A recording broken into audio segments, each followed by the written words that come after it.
大家好，我係水型同埋 Eddie 啊。咁我今日就帶大家過咗嚟至藍天，咁就因為啱啱就喺至藍天呢個位置咧完成咗一個企缸工程，咁都發現一啲幾特別嘅嘢，咁可以分享俾大家睇睇嘅。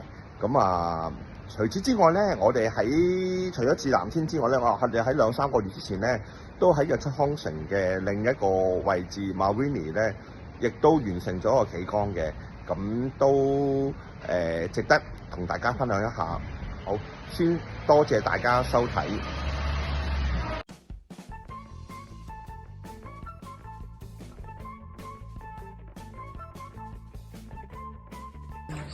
成樹都係水啊！呢邊都有啊，唔怪得上入蟲啦，哇！哇，太多水咯！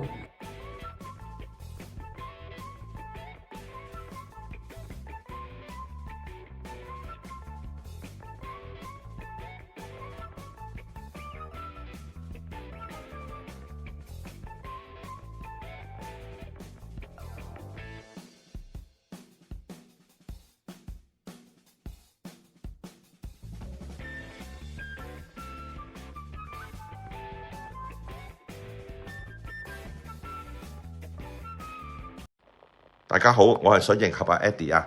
咁今日咧就帶大家嚟至藍天睇睇一個企缸完成嘅工程。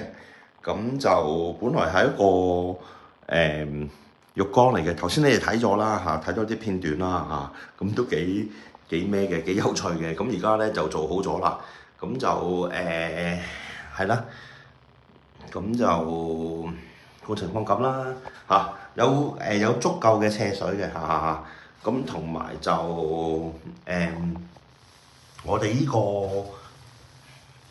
地樓咧，其實有兩層8格嘅嚇，咁就有個空間攞嚟執啦，同埋之後都仲有1格嘅。